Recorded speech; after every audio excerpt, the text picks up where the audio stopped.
Hello, and welcome to the last session of the first part of Jesus and the Magic Money Tree, in which we pose the question, faith in what? Over the last three sessions, we've noticed how different kinds of faith commitments or working assumptions are baked into our economic system, and we've begun to see good reasons to doubt some of these commitments. What I hope we'll have achieved by the end of this part of Jesus and the Magic Money Tree is a fresh sense of the relevance of Christian faith to what we might otherwise have assumed were purely secular phenomena, such as how our money system and economy work. We seem to find ourselves living at a time of disorientating change. Quite where all this change will lead, we can't yet know. But if Christians are to contribute to shaping this uncertain future, then they surely need to be clear about their own starting points, their own working assumptions. Because everyone all the time proceeds on the basis of faith in one thing or another. The question is, faith in what?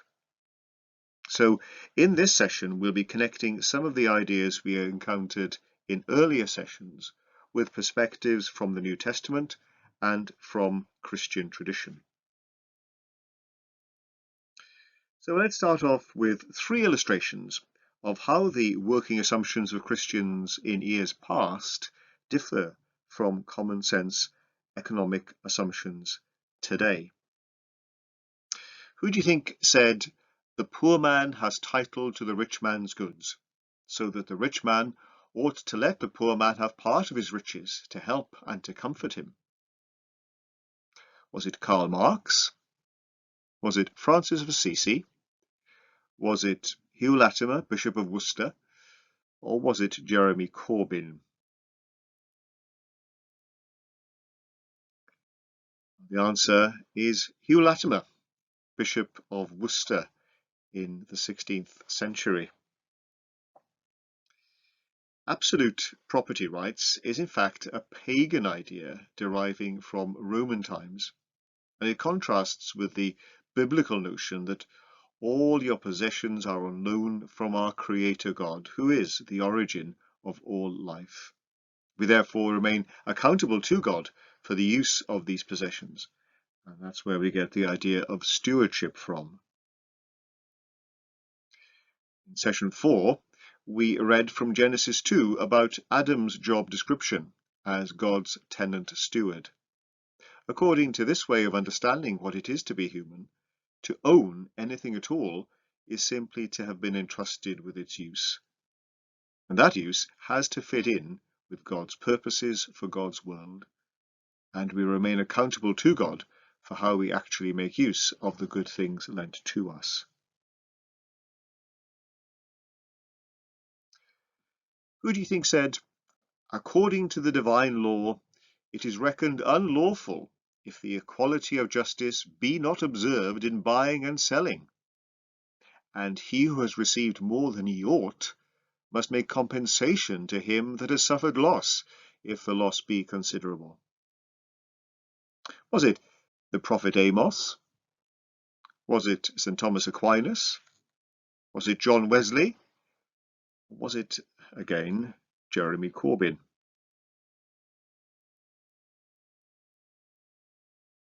The answer is St. Thomas Aquinas. The question of what constitutes a just price for something greatly occupied people in the pre-modern world. Remember that back then there was seldom any economic growth, and it just couldn't be assumed that the workings of the market would magically secure a good deal for everyone. Those in strong bargaining positions could easily exploit those who were worse off. Things these days aren't necessarily so different. The international fair trade movement has drawn our attention afresh to how the market price need only reflect the imbalance of power between buyer and seller. Earlier generations of Christians, such as St. Thomas, took it for granted that justice extended to the economic sphere as much as to any other area of life. Back in session 2, we encountered Adam Smith. By Smith's time, the idea of needing to establish a just price for things was already sounding quaint. In fact, Smith is often portrayed as making explicit the claim that everyone ends up with the best deal by acting selfishly. Here's a quote from The Wealth of Nations. "It is not from the benevolence of the butcher, the brewer, or the baker that we expect our dinner, but from their regard to their own interest.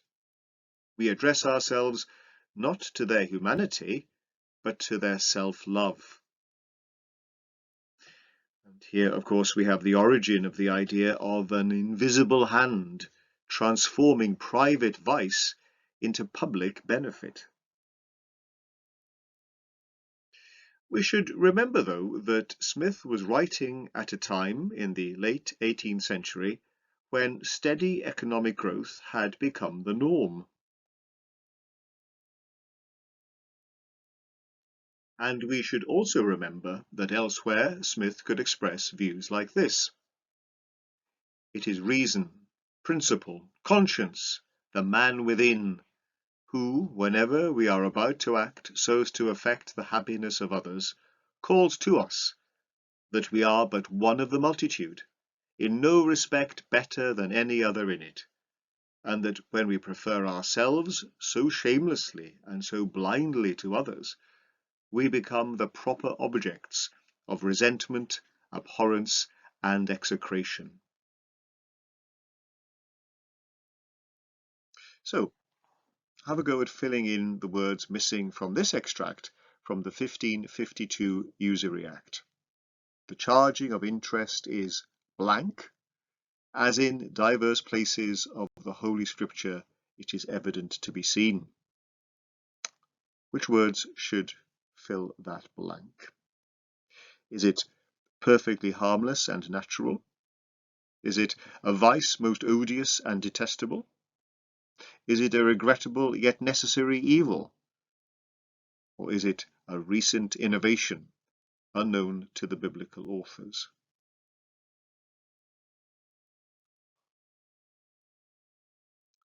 The answer is that the extract from the 1552 Usury Act actually reads, "The charging of interest is a vice most odious and detestable, as in divers places of the Holy Scripture it is evident to be seen."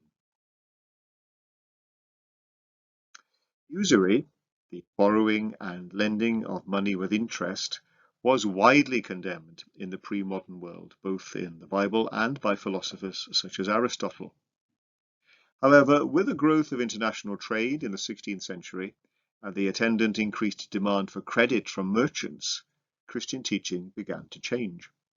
But for many years afterwards, there was still a strong sense that interest rates should be limited so as not to become excessive or usurious. More recently, the rates charged by payday lenders have highlighted that usury can still be vicious in its practice and in its consequences.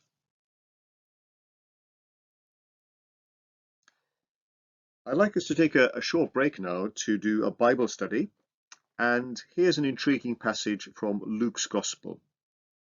What I'd like you to do is to read it a couple of times slowly, and then ask yourself these questions. As you read the parable in verses 1 to 8, which of the characters do you find yourself drawn to identify with? What does that suggest about Jesus' perspective in telling the story? What exactly does the steward seem to be doing in verses 5 to 7? And what aspects of money is Jesus dealing with in this passage? What does he have to say about them? Take some time now to reflect on those questions as you pause the presentation, and you might find it helpful to refer back to previous session handouts as you do so.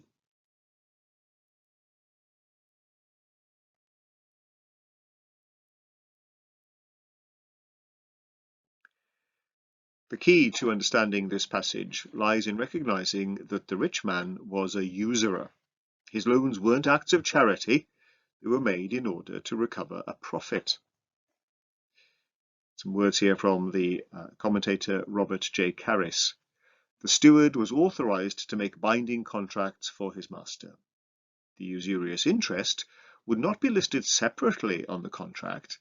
It would be included in the one lump sum mentioned in the contract. So the steward cancels the usurious profit of his master. That's what was going on in verses 5 through to 7. In effect, the steward converts his master's interest-bearing monetary credit into his own moral credit. His master's debtors thus become his friends. Unlike interest-bearing debt in a non-growing economy, moral debt, a favour, can be discharged with relative ease. Moral credit and debt don't therefore accumulate around particular people, as tends to happen with interest-bearing monetary debt.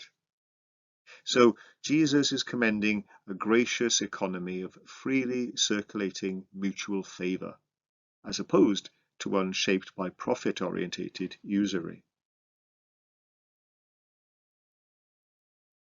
Mammon, often translated as money or wealth, which appears in this passage, comes from the Aramaic word mammonas, that in which you trust or that which is entrusted. Note the language of trust or faithfulness in verses 10 to 13. What you trust and how you use what's entrusted to you betray what or who you really serve. Well-known words here from the Lord's Prayer. Forgive us our debts as we forgive those indebted to us. The basic meaning of debts here is that which is owed or legally due. It can be translated as trespass or sin, but only as a secondary meaning. Unpayable debt was actually a chronic problem for ordinary people in Jesus' day. This was in large part the consequence of Roman imperial taxation, but wasn't anything new. The institution of the sabbatical year or jubilee, described in Deuteronomy 15 and Leviticus 25, is presented as a way of routinely cancelling the burden of unpayable debt, which has accumulated over the course of time. Historically, many rulers have been forced to apply wholesale debt forgiveness programs because the social consequences otherwise would have been intolerable. And here's a quote from David Graeber's book on debt, The First 5,000 Years. Sumerian and later Babylonian kings periodically announced general amnesties, clean slates. Such decrees would typically declare all outstanding consumer debt null and void. Commercial debts were not affected. Return all land to its original owners and allow all debt payers to return to their families. Before long, it became more or less a regular habit for kings to make such a declaration on first assuming power, and many were forced to repeat it periodically over the course of their reigns. In Sumeria, these were called declarations of freedom, and it's significant that the Sumerian word amargi, the first recorded word for freedom in any known human language, literally means return to mother, since this is what freed debt payers were finally allowed to do. According to the credit theory of money, being in debt isn't a problem in itself, since all money is debt, and at the same time credit, even if all credit isn't money. The problems start when debt becomes chronic. In other words, when some people, groups or countries become stuck as debtors. But what isn't always noticed is that this goes hand in hand with others becoming stuck as creditors. In a healthy society, credit and debt remain modest in size and flow around. I may be in debt to you this week, but next week it'll be the other way around. Life is all about exchanging favours. But this can only happen in a society and in a world where there's a reasonable level of economic equity. One sure way of making the repayment of debt harder is by attaching it to interest. And as we saw in session 3, our modern money system is wholly based on interest-bearing debt. One of the problems with this is that it locks us into a perpetual need to grow the economy. And since the 17th century, the system seems to have worked, despite some serious wobbles along the way. And this has been thanks to increasing levels of global trade, human ingenuity, and, as we'll see in part 2, lots of cheap and abundant energy. But maintaining faith in this system is getting harder and harder, as session 4 sought to show. So if we need to find a new way of ordering our common life, from where will we get our new working assumptions? In other words, the question becomes, faith in what? Back in session 1, we heard about economist Stephen King's abortive shopping trip in Jerusalem. The proprietors lost out, my guide lost out, and I lost out, returning home empty-handed. A lack of trust prevented a transaction from taking place. This was a classic example of market failure. All parties wanted a transaction to take place, but a lack of trust meant that it was impossible to strike a deal. These sessions have encouraged us to see faith as the set of working assumptions which we bring to everyday living, not just as a religious option for those who are that way inclined. As such, implicit faith runs through all our everyday financial dealings, like Blackpool through the proverbial stick of rock. And this is explicit when we think of money as a social bond, a credit-debt relationship, which implicitly requires us to trust, to have faith in, another person or institution. Power relationships are always in the background here, as the role of the state in guaranteeing the value of its IOUs makes plain. In the end, this value wholly consists in the state's ability to tax a citizenry which is generating enough useful things in the form of goods and services. Money's value today reflects how much stuff we think we'll be able to exchange it for tomorrow. Money is always then a claim on wealth, a promise, as the signature of the Bank of England's chief cashier demonstrates on every banknote we handle. But can all these promises be honoured? We've seen how, over the last 300 years or so, states have made increasingly large promises, way in excess of their current means, on the working assumption that tomorrow we'll be better off than we are today. So far, and on the whole, that's not proved a bad assumption, as the global economy has grown like Topsy during that time. But we've also noticed how much of that growth has gone hand in hand with increasing natural resource use and waste production. Quite apart from the environmental and human costs of these impacts, which historically haven't featured in company or government accounts, there are good reasons for believing that this cornucopia is coming to an end. Where does that leave the promises we've made to ourselves? What will be left of the working assumptions on which ordinary life has been based for so long? And what will take the place of these assumptions as people come to realize their hollowness? Jesus was really interested in the working assumptions of ordinary people, the ones they made day to day, and that's why he was so interested in money. He was really keen that people didn't set store by assumptions which ultimately wouldn't hold true. He compared it to building on sand or building on rock. He wanted people to base their lives, their whole lives, not just the religious bit, on a solid foundation. And the foundations on which our economic system is built are looking increasingly shaky. Jesus taught and lived out a set of assumptions in a particular ethos or way of living, summed up in the phrase kingdom of God. In this kingdom, We can't just pursue our own advantage and assume it'll automatically work out okay for everyone else.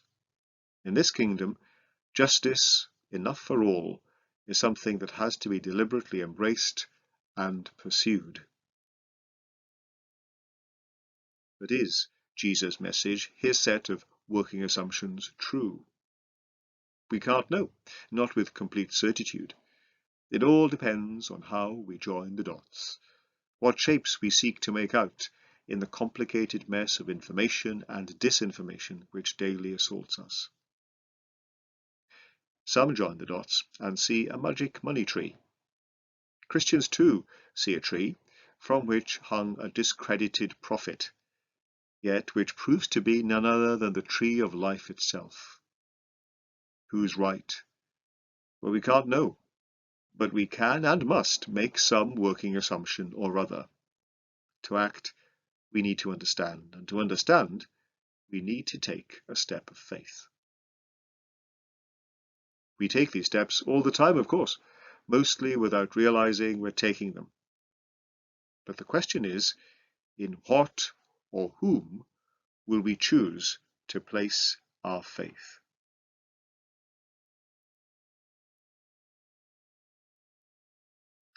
I leave you with that question to ponder. Hopefully these sessions, along with the handouts and the suggested reading, have provided some food for thought. And as we draw to the close of this part of Jesus and the Magic Money Tree, can I invite you to join with me in praying the prayer that Jesus taught his disciples to pray. Our Father in heaven, hallowed be your name. Your kingdom come, your will be done, on earth as it is in heaven. Give us today our daily bread, and forgive us our debts, as we also have forgiven our debtors. And lead us not into temptation, but deliver us from the evil one. For the kingdom, the power, and the glory are yours, now and forever. Amen.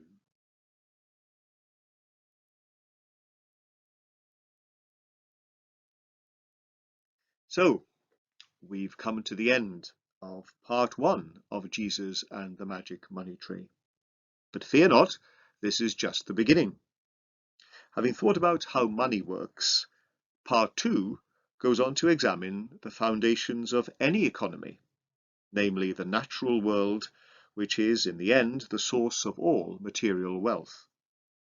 In part 2, we'll be looking at some basic aspects of how our physical world and its ecology work, especially how they've made it possible for us to become so wealthy over the course of the last 200 years, and how maybe we need to begin to get our heads around ways of living more simply again.